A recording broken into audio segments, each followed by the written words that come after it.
We'll start with the roll call.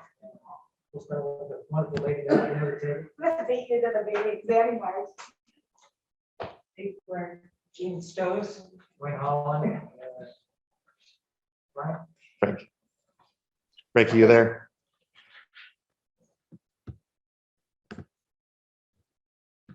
Who's needed? There you go. Present. You there, Frank? Just give us a present.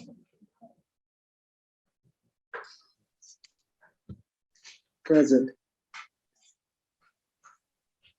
Okay, well, Frank's.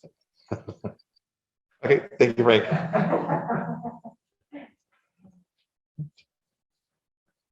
Public comment. No public today. Just have staff. Yeah. Move to approval of the previous meeting's minutes then.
We're going to do is send it to you through SurveyMonkey.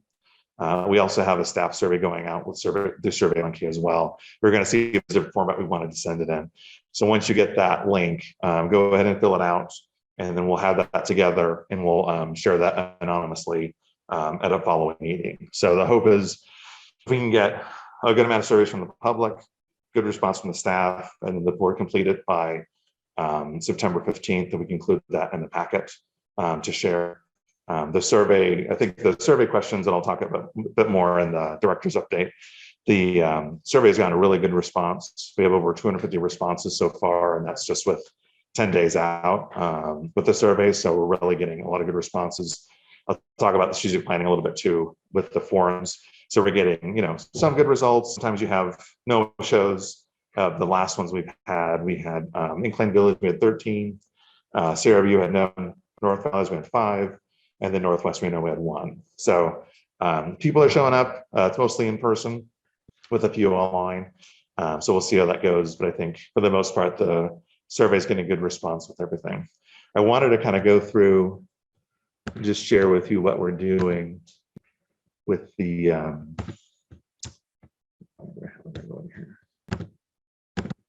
so this is kind of the format process. Let me share this with this one up here. If you don't show up, you show your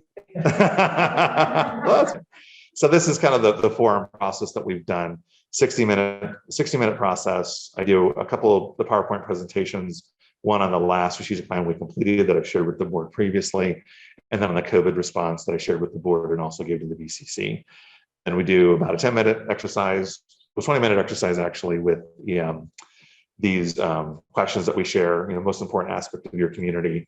That could be, living in Washoe County, that could be living in Reno, that can be living in an aspect of Reno, so Incline Village, North Valleys, and then a frustrating aspect of living in the community. So it gives you kind of an idea of stepping back of, why do you live here? What do you love about living here? What are the things that are changing or that you don't like that are coming out? That gives us a better perspective when we're talking about library services, because they don't get so focused on the details of the library. The problem sometimes with strategic planning forum is that they'll just say, well, more these kinds of books. You should have more cookbooks. You should have more, knitting books or something, which is important, but we can get that from the data. So it's not as useful to get that forward. So we get people to think about the community and they think about the library's role in the community, then we're getting a lot better responses from doing that. So we do the community, good, frustrating. We talk about the library, good, frustrating. And then we kind of synthesize all the information together to get the themes. And then we have, I'll put together all the notes from that. And then I'll have notes from each of the forums about what are the big themes that came up from each of them. The big things that we're seeing is Incline Village generally is feeling they're not getting enough feedback from the electeds. So there's a solution that we have coming with the cabs being recalibrated with library participation in that. So I think that is something we'll be able to address immediately once we kind of get going with this plan and we can incorporate in the plan. And the North Valleys is the same as like the rate of change. People moved out in the North Valleys because that was more of a rural footprint. Now it's very urban, big rigs, warehouses taking up a lot of the landscape. And so there's not so much we can necessarily do about that and those aspects, but we can have those conversations about the library's role and how the community moves forward. So that's kind of all the exercise I kind of wanted to go through. So you kind of familiar with how the forums are going and then what the forums kind of will look like. So for the most part, it's gone really well. We're about only just a handful of them so far. Next one's in Sparks at 6, and then we'll have downtown Reno at 12 on Sunday. And then we'll have, let's see, South Valleys, another North Valleys session. There's one more, I think I'm forgetting. I think that's all. But so, and then we'll get that feedback and see where else we can maybe do some of those forums that are separate, reaching out to part of the community that maybe we're not reaching in some of the questionnaires in the forum. So, but I think with the forums and the survey, we're getting really good response. So we're getting a really good picture. Our goal is to kind of get 1,000 responses if we can, because it definitely would reduce the margin of error as far as getting a good picture of how people feel about the library. So, but it is fascinating. So if you do want to get a sneak peek on that, so you can always share what I have so far if you're interested outside of the meeting. So I have a question. yeah. How is the feedback going to be partially incorporated into the planning process since it isn't going to be done in real time? Right, that feedback isn't being done in real time with the planning, with the plan preparation. So how does that get integrated? What we'll do is, we'll take all the survey information, we'll take all the forum feedback and then kind of the summaries for that. Our leadership team will meet and kind of discuss what are the big themes that we're seeing in general and what are the roles we can play. So far, when we're getting a lot of the surveys, we're hearing a lot of the items and topics that we've heard before about the spaces, the hours of availability, events in general. So it gives us a picture of what to provide in the strategic plan from that. So we're all going to synthesize that together. That's what we did. The last time we did it differently, where we did more outreach to community shareholders, people who are running large businesses, school districts, city council, county manager's office, that sort of thing. Yeah. So get a little different perspective. This is kind of getting really into people who are the everyday kind of using it. And I think it's very valuable to get it that way. So, but we're seeing an interesting trend in it so far. One follow-up question. And then I know this is going to sound like a strange question, but is there a mechanism to report back to the community that the feedback resulted in this? Yeah. Do you know what I mean? Yeah. As opposed to just, hey, you can click here and go see the strategic plan. And because that always seems important to me, that if you take the time to ask someone, if someone takes the time to give you an answer, Oh, sure. then being able to acknowledge that is very important. Yeah, well, we're having everyone register for the forum, so we'll have their contacts. So we will follow up with them, and then we'll make sure that's displayed in the branches. The last strategic plan was also displayed in the branches as well. So the staff can see it, the public can see it, and what we're doing. So if there's questions or things that we missed, it's always important to look at when we got feedback, did we cover everything? If there's something that's glaring, we can always follow up on it. But it gives us good, bigger themes. And then I think that we can narrow it down. Specifically, they'll be happy with the results. Okay, thank you. Yeah. I think you said something on the second goal is really critical too, to let them know what you're doing.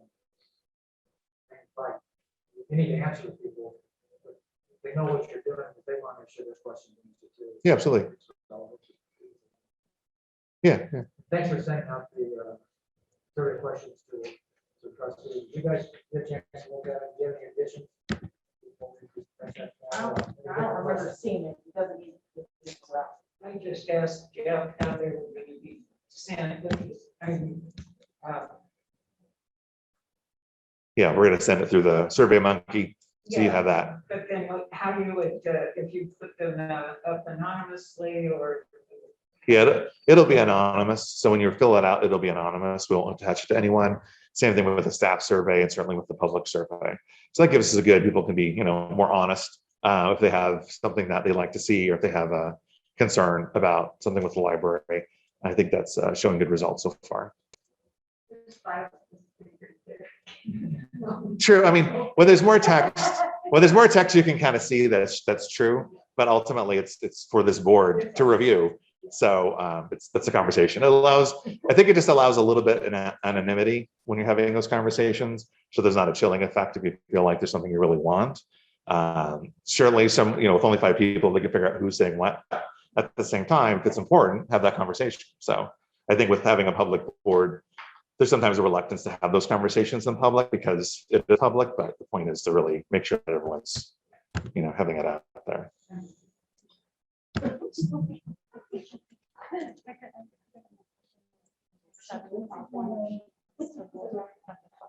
Okay. Any other questions on the survey questions for the trustees or what director started talking about? Great. Reports. So wanted to give a hiring update.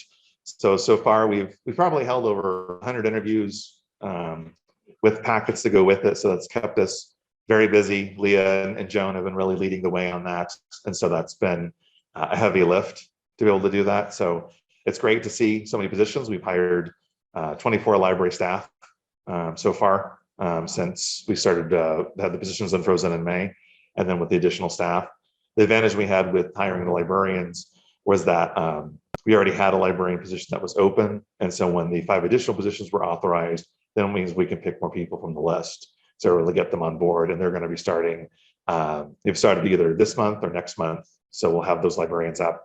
The next phase is getting we just hired some LA3s. The next phase is the LA2s that just closed July 29th. So we're seeing where we are in that process to see how fast we can get them hired, because that'll be kind of the critical piece. That's the 10 positions that will help expand the hours. So that's going to be critical about whether we can make the October deadline for our new hours or not. So, and I'll keep the board updated on where we are with that. The hierarchy, Charles, there's 3, you go 2, and 1. Is that the progression? No, it's never that clean. It just depends sometimes on, because what sometimes will happen was in the past, you might have a library assistant 3 position that opens, and then it gets filled internally by a library assistant 2. Then you'd fill the library assistant 2. But right now we're trying to make the opportunity, because the question is really complicated. You hire a position. Do you have a new list? Do you need to make a new list? How long does it take to create a new list? So you may have to have a new list entirely for librarian level, but then you already have a current list of library assistant 3s. So you can do the hiring faster, having the library assistant 3s already having a list and being able to call interviews, where you have to wait 30 days to make sure your librarian pool gets filled. So Joan probably can give you a better description of that, but it is very complicated about where that is. I mean, ideally it's, hierarchical like that, but it hardly ever works that way. I guess in position, my question on the library 3 be like an introductory position, a library 2 give them more responsibility, a library 1 to be more responsibility. Yeah, well, do you want to Joan to cover that? Thank you, Jen. I'm sorry. Oh, No. I mean, it's a question. So it starts, the entry level is library 8, and then we have library assistant 1s, and then library assistant 2s, and then library assistant 3s. And beyond that is library 1, and then branch manager. So sometimes we confuse them too, but that's the general progression. If that's what you I see all the L2 and L1. Yeah. Right. Yeah, the LA1, the numbers get higher, that's more responsibility. So LA3 is a managerial level. So through our Washoe County Employee Association contract, a library assistant 3 can open the building and be present, so the building can be opened. Librarian and branch manager also could be at that level. A library assistant 2 could not open the building with just them present. So that's an important thing for safety, for the contract, to make sure there's a manager who can make managerial decisions while we're open. Gives you kind of a general quick one. Oh, no. It's complicated. We might be able to put in, when we get all the hiring done, as our goal is to get a chart, an organizational chart that both has the generic titles and then also has the positions, the people in the positions, so you can have a better idea about who's where. This has definitely had a lot of change, a lot of new faces. I'll go into the branches and they'll have, the people last time I was there, now they're promoted and we have new faces. And so it's, it's great, but it's also a lot of change. So, yeah, sure. And then we've had Immunize Nevada. We've hosted them for both the outreach and the vaccine clinics. And so that had good success early on with having, because most of them were outside. So since the mask mandate has been reinstated, so that's a good sign to get more people vaccinated. And then, as I mentioned, mask mandate is back in our libraries. So we're asking all patrons who are coming in to wear a mask. There hasn't been too much friction for the most part. I think we have some a little bit in Spanish Springs, but maybe one or two. So we haven't had a whole lot of conflict with reinstating the mask mandate. And then, as I mentioned, through the planning process, we have over 250 survey responses now. We're also having it printed both in the library and then having it at other locations for pickup, so we can get a good general view of people who what they think about the library. Always the issue with having the survey on the website is you're already a library user, which is important to get. But we also want to get people that may not use the library as much. For the most part, the top hit on how often people use the library is several times a month, which is really great as far as a response. To get 250 responses, and that's the top one that really shows that people are really using the library on a regular basis, which is great. And then I mentioned the forums. We've had good attendance with that. Incline Village had more, North Valley had more, Sierra View had 0, and Northwest had 1. So, we'll see how it goes. Sometimes days and times still work as well. One of the things I joke with is that sometimes having a forum is like calling in with the how am I driving. So if you're really unhappy, you'll call in, but you're not going to call in if it's like that guy parallel park like beautiful. I just wanted to let you know. Just no. So that's that aspect, but it's also there's a lot in the news cycle right now too. We have several things going on, so that might cause a lot of distractions about coming into library to do that, which is also why they try to have the hybrid environment so people have the option to go online. The last forum is totally virtual, so that people who may have missed it, who won't have an opportunity, they'll have an opportunity to do it virtually on the 30th of the end of the month. So, questions on any of the director's report? Real quick one. I wasn't sure if you were just really quickly going over it or the list that they deal with on the non-masked people that want to come into the library. Dinner problem or just no issues? I think I've seen maybe 2 reports on it. They'd have to look and see. When you look at the news at night, there's just a lot of. Well, I mean, it's always tricky when you look at that, when you look at the news, because sometimes the news does sensationalize aspects of it. I think so something I saw online that was a good perspective was that most people are complying with the mask mandate. Most people aren't going to the school boards and complaining and screaming about different things. Most people are complying. They understand what their role is, and it's fine. But I know it's certainly a concern with some of the ones that have been very violent and the responses, and that's definitely our concern. But for the most part, we haven't had that kind of. No. I mean, it's mostly just I don't want to do it. Then you have to do it or leave. We did get an addition of more PPE from the county. They had a surplus PPE that they've held on to for a bit. So we did dip into that to get more masks and hand sanitizer from them. So it makes it easier for us. We don't have to pay for it. So that's been a good convenience for us, but we haven't had any issues. Okay. To technology team update. The PowerPoint back up here.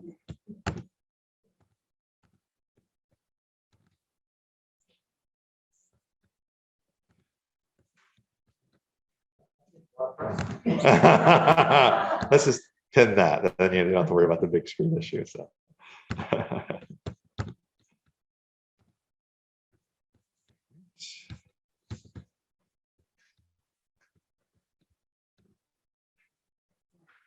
And then Joe Nelson, take it away. Good afternoon, everyone. everyone. My name is Joan Dellison for the record, and I am reporting to you today on behalf of our System of Reference Training and Technology team.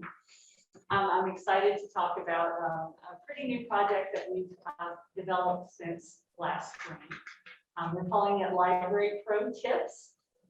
And the technology instruction live and online is just my little subheading, and that's not official in any way, shape, or form. But the name of this series is, so I will be talking more about that.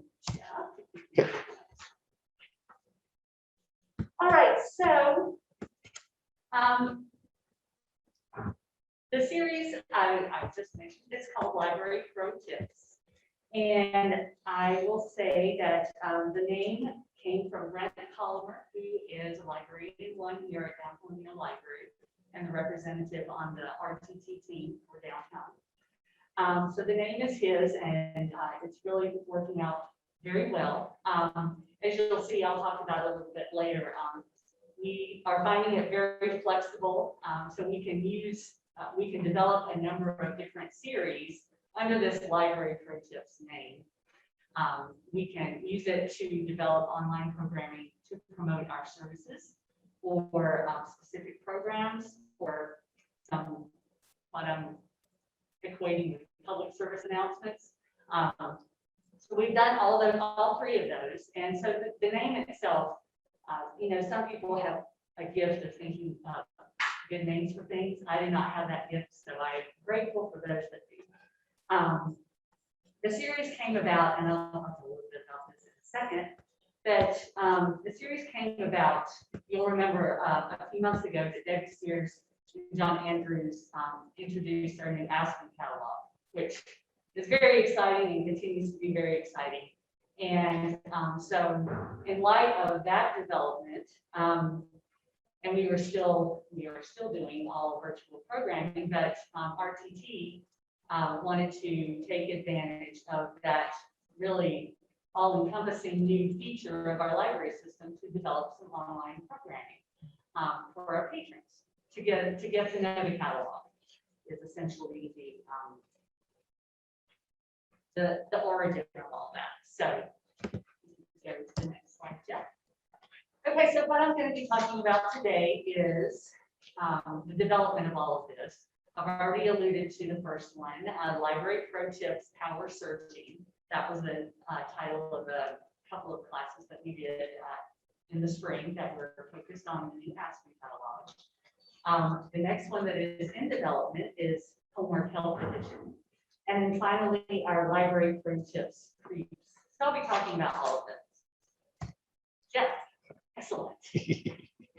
Well, anyway. So just to talk a little bit more about the Library Pro Tips Power Searching. You probably know or are familiar with. In the before times, our librarians offered a variety of tech help. We offered formally scheduled computer classes. Most, if not all, of our libraries offered tech cafes, which were scheduled times when folks could drop in with their tablet and get one-on-one assistance. And of course, our librarians are always helping folks with our internet terminals and non-scheduled tablet help. So, technology help is something that is a big priority for our staff. They're very good at it. But for a class like Get to Know Our New Catalog, that's a little bit of a niche kind of class. And if we were to offer that in person, we might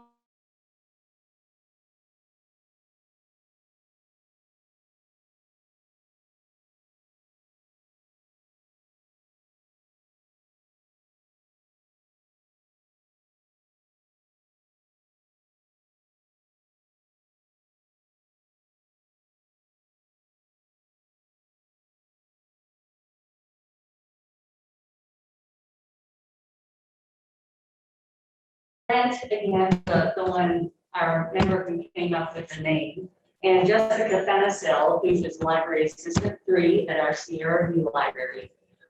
They did 4 classes in April and May, about the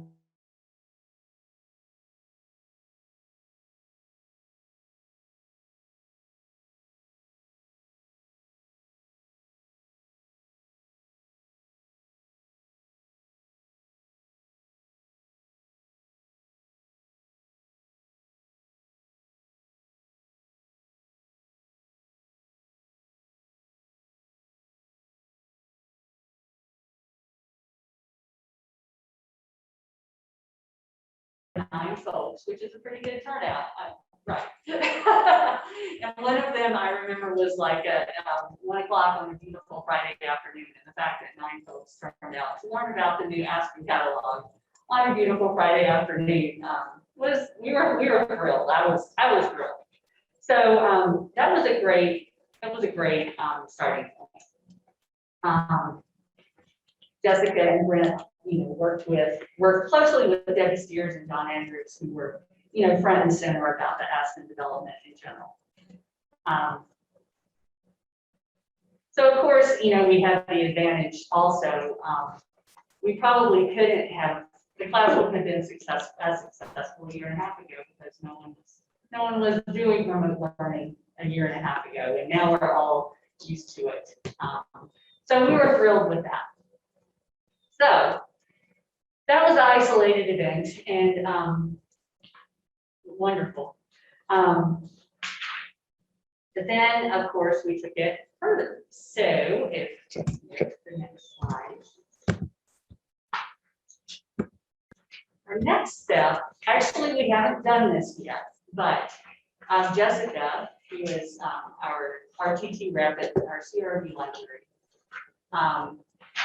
we're in the middle of summer now, and she had the wonderful idea of expanding that sort of class and using the library pro tips name again to design some classes for back to school. So these are to come. Again, Brent and Jessica are going to offer 2 classes in September, 2 in October, and 2 in November. And they'll be able to be pretty flexible, but they're designing it. So if the student themselves shows up, they'll be able to help them.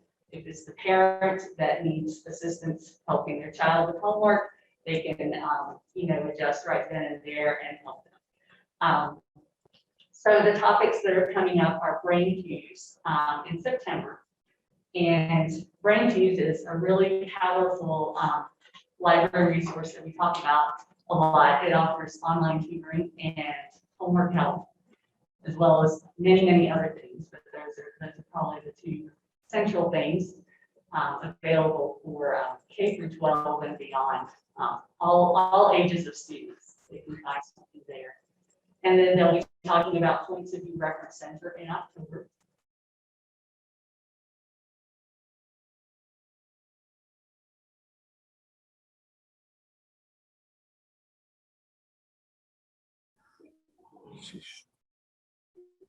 We have, so yeah, so we have 2 accounts that we had to use because we're having so many of our programs and the events. And so that resulted in us having to have some issues sometimes with that. So let me get back to where we were.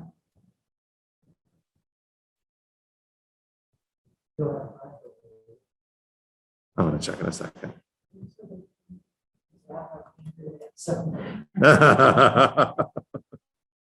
All right, I apologize for that. It's just one of those things that pops up. So,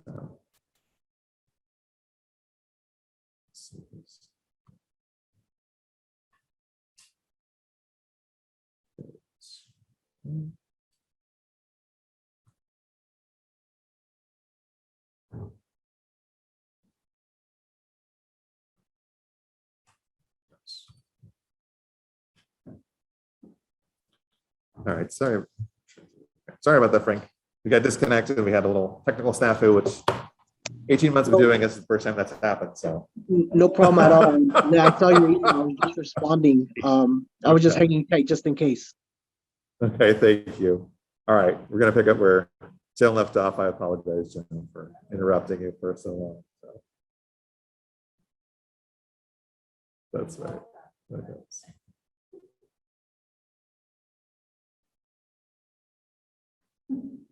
Okay, so that's.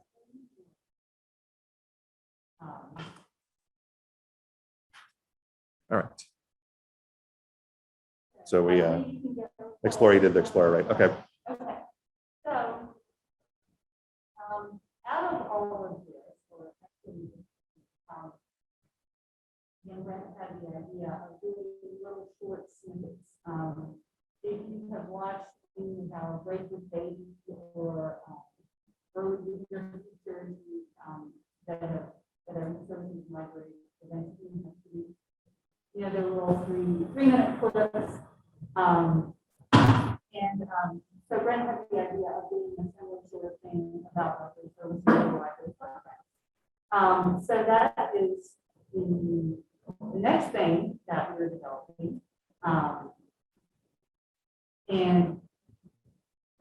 We are going from, so again, they're like short 2 or 3 minute videos.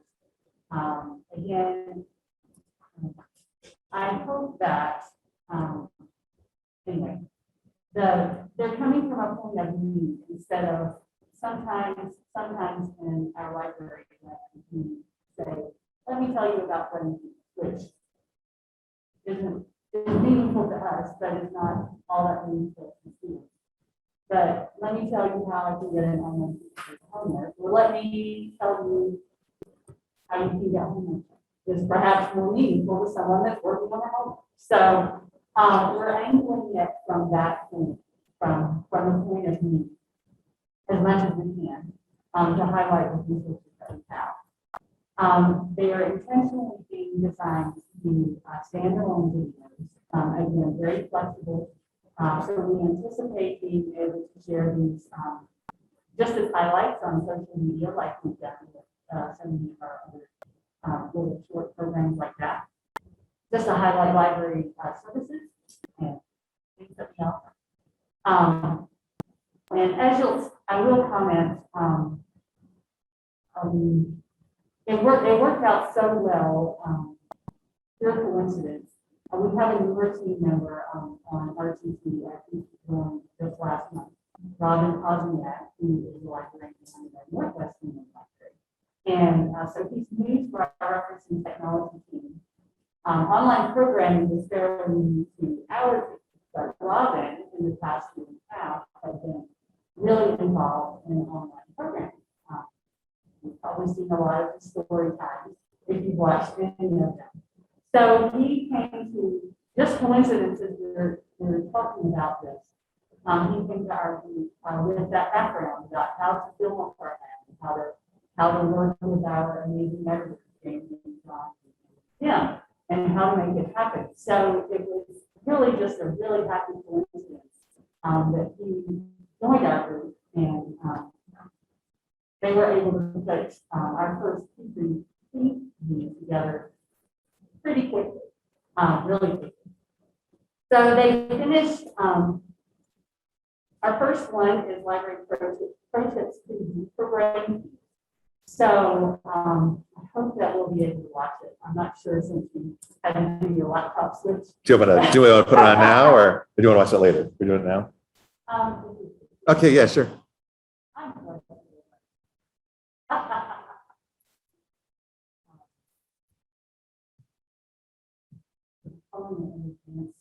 Right.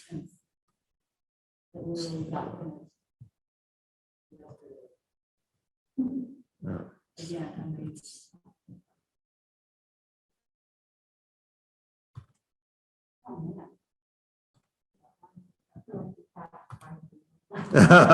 Final, right?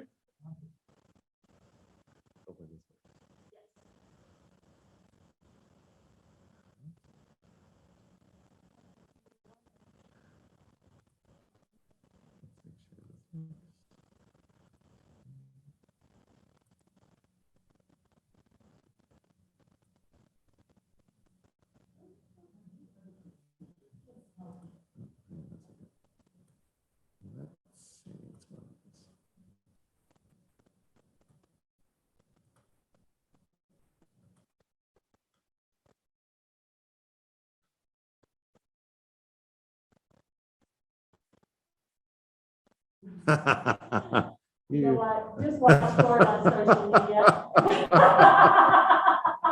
That's a new one.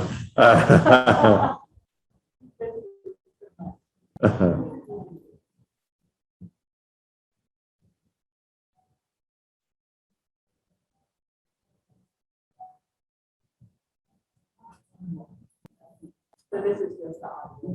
There is video. But- Let me try one more thing. Let me just- Okay. I'm sorry, I know. This has just been one of those days, you know? So, let's see.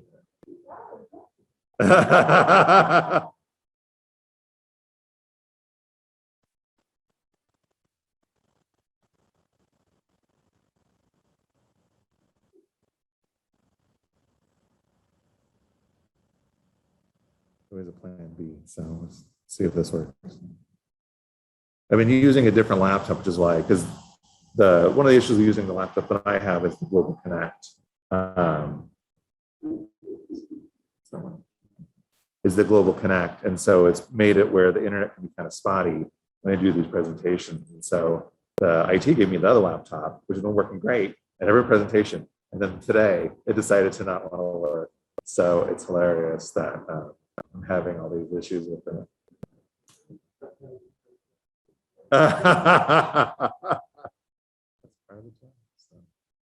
The advantage is, so I downloaded this and it played just fine, and then it says like play, but this is actually lives in SharePoint, and so once I can log into it, I should be able to. So that's right. I downloaded because like that was going to be easier, and I checked it out and it was fine. And that's how it worked. So it was funny where it's like you have to play this for 99 cents. I'm like, oh come on now. So that's just a bit much. Just thinking about it. Let's see.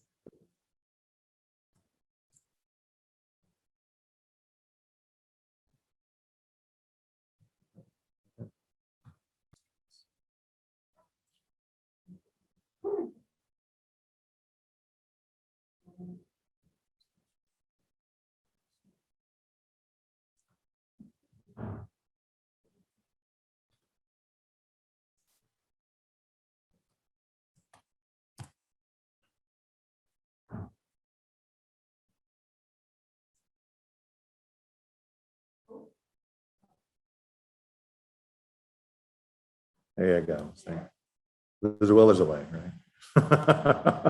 So let's see.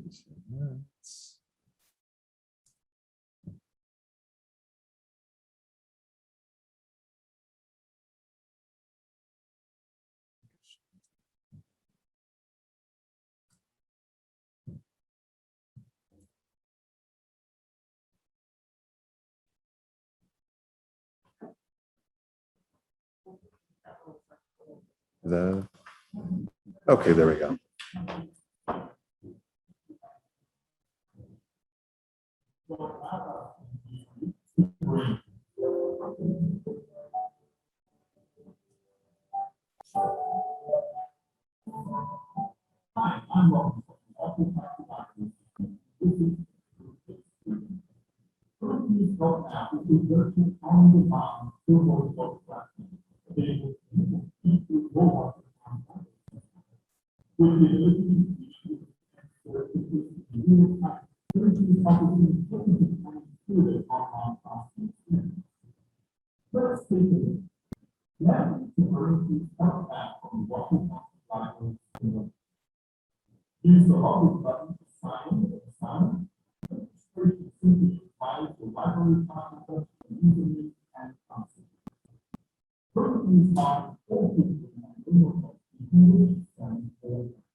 Yes. No, well done on the video. Excellent. Excellent.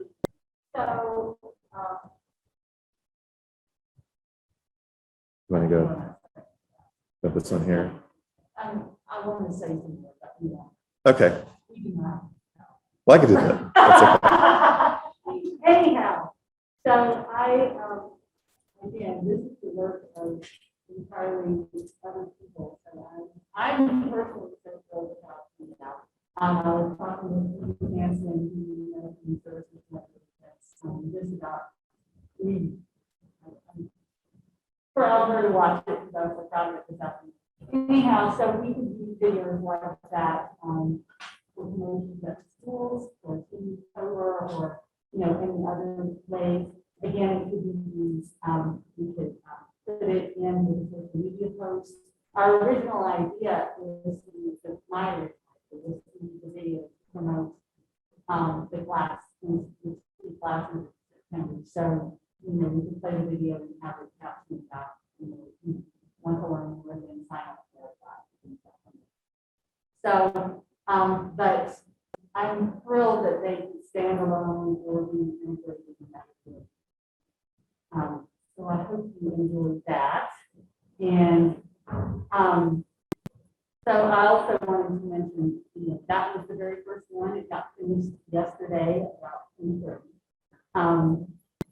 We have some other ideas we have are not so they're database specific, but we plan on doing more about how to sign up for newsletters and stuff. Primary way of getting people to know about library information. Signing up for a digital card that is certainly taken off, but you can never issue too many digital library cards. And then specific things about Libby, download the ebooks and audiobooks, Mango languages, Aspen, any of our other databases about specific things. And maybe a video about it just to say, did you know that the library has this? So we hope that it's a way to, an additional way to support the other things that we market on this very visual and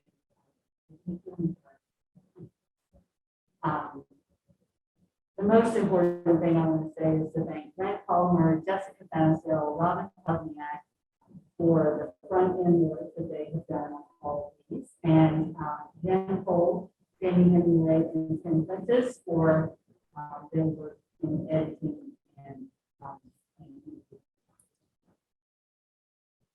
again, so impressed. They took all of this with, and I'm excited. So I think we're excited.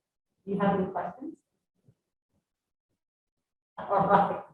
Thank you, Joan. Thank you. That was not me.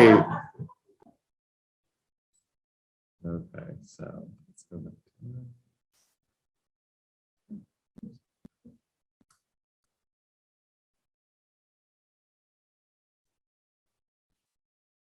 Thinking if I downloaded the packet or not.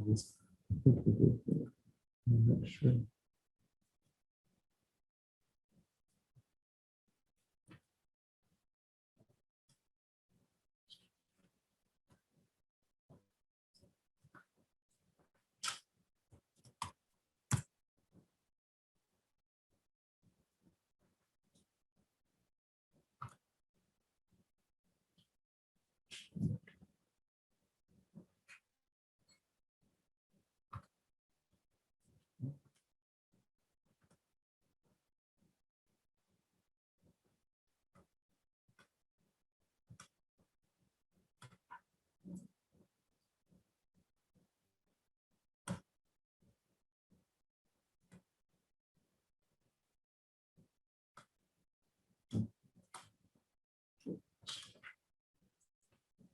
All right.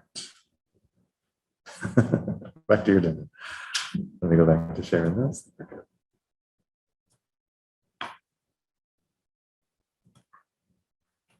All right, so we got our director's report, RTT, you know, the Keno Trust. So let me scoot down there.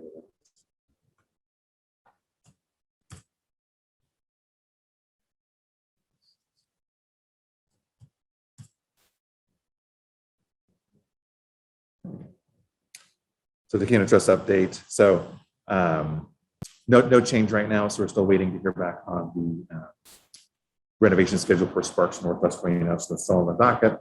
We're trying to see if they're going to do that in November. Probably do that in winter time since they might have more crews available to get it done. We've typically had kind of a slow turnaround time with some of the contractors just because there's high demand and it's also everyone's having kind of that job crunch getting people on board. So any questions on the Keno Trust? End of this fiscal year. So yeah.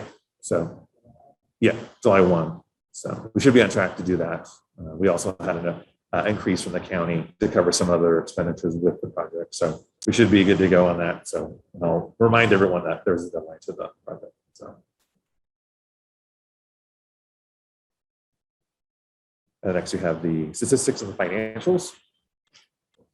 I don't know, well, that shows up on the big screen. Those are very tiny numbers. So you do have the paper packet in front of you.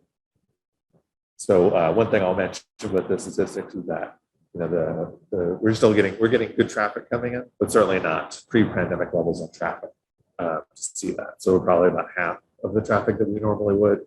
One of the things I've told my team is that part of the reason for that, of course, is we don't have our outreach, we don't have our events that does drive a lot of traffic coming in.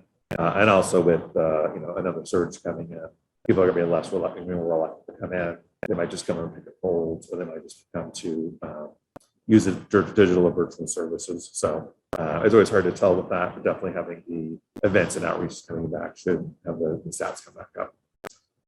That was one of the things that came on the forums at North Valleys was that we had all these team programs and where did they go? And it's like, well, we had to stop all of our events and outreaches. Mostly, you know, with COVID, we weren't open. We just had to drive up pickups. And so we haven't brought back the events and the outreach because of that. So that's definitely a factor of the traffic. So.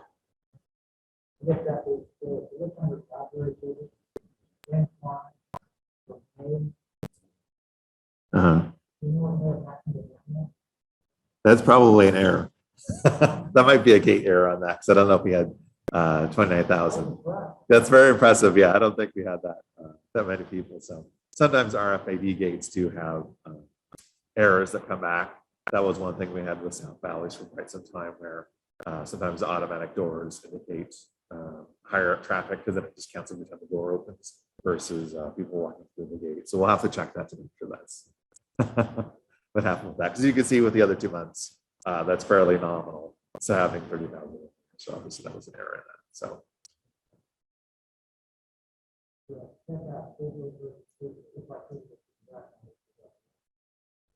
Yeah. Yeah, checkouts are coming back. So I mean, we're certainly seeing a regular people coming in and doing that, but you're still going to have some people more reluctant to come in because of the surge in COVID right now. So, any other questions on the stats?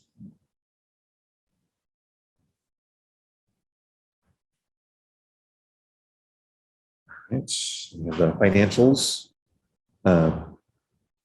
It's a little faded. Yeah, so one of the things that I was discussing with Wayne is that Kathy Atkinson used to put financial reports together, and it took a bit of time to do that. One of the things we might come back with is a simpler version of the gift fund balances. So instead of having the full matrix of every single balance, you'll just see the gift fund balance. You'll see the expenditures since last time and then the totals.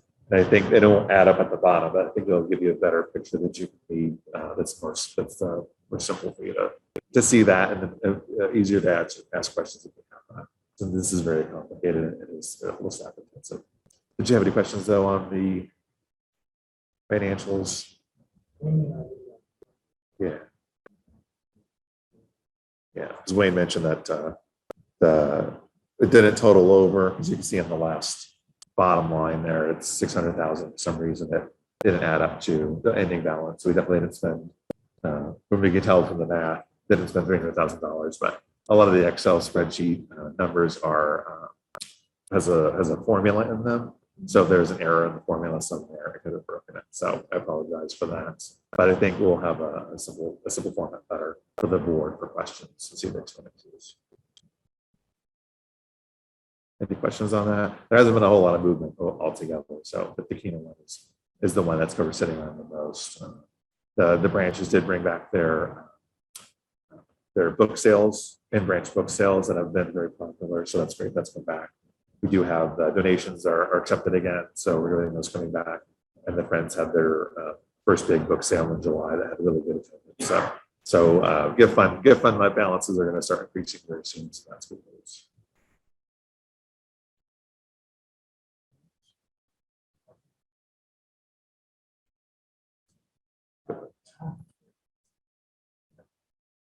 I think we have, let me go back to the agenda. So you have that, and so we have board task report. Okay, so that's the board task report we have. Follow up on the fine-free policy. The update on the tax initiative, we're going to see that when we complete a strategic planning process, information on the tax initiative. One of the things that's very interesting when we did the survey is we made sure we put a question in the survey about the tax initiative. So we debated on asking people aware of it and asking if people would support it. We pulled ask if they would support it because that's work we want to do later on.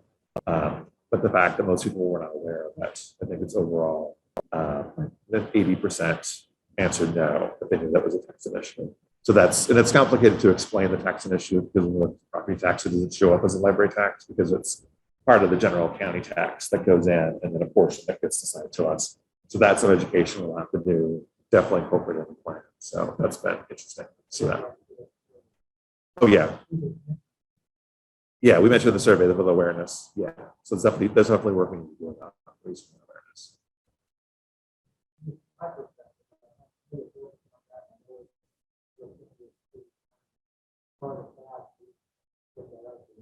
Well, we can when we bring you the plan to approve, that'll be included in that, and that's kind of where we have that November goal of getting it approved is that. So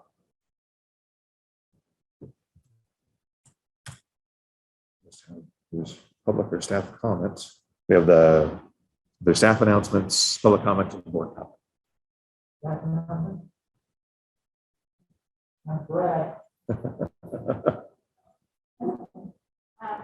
Thanks.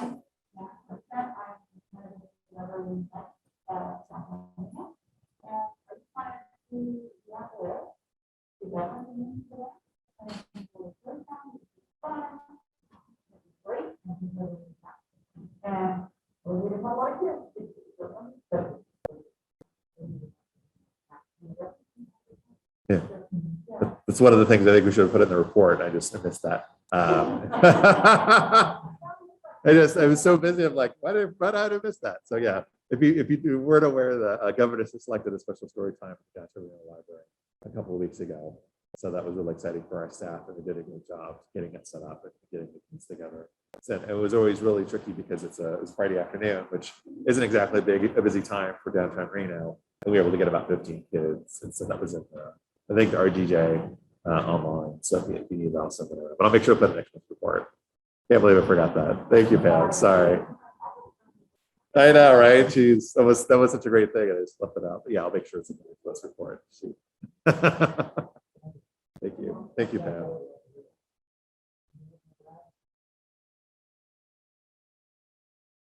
Okay. Yeah, no, it's good. It's exciting. Sorry. Don't have any public here. Don't see any requests online. So I don't think there's any public comment. Unless it's board comment. Yeah.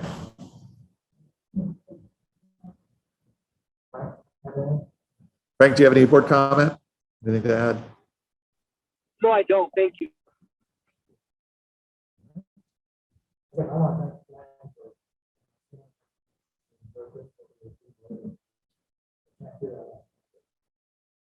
They're all. How you handle that?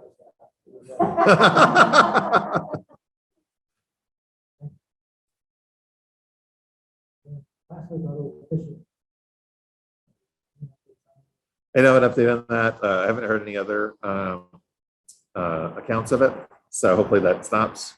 I know when I was NLA president, they had a lot of those coming around where it's me asking people to buy a gift card, things like that. But at least the advantage I have is that if it's outside of the county, it alerts the county employees that this email address came out from outside the county. So that's always a good sign. Like I'm not going to email you from my private account to ask you to do things. So that went on for a bit, and it stopped when I stopped being NLA president because they took my contact off of the page. So hopefully it doesn't continue, but I've let everyone know, kind of be wary if you get an email, double check it, make sure that's correct. If there are questions, ask you. Oh, no, it's not like click on this link. It's more just, buy gift cards and give it to me. That's typically the scam. So that's unfortunate. It is surprising to see that, but so far I haven't any other incidents. So.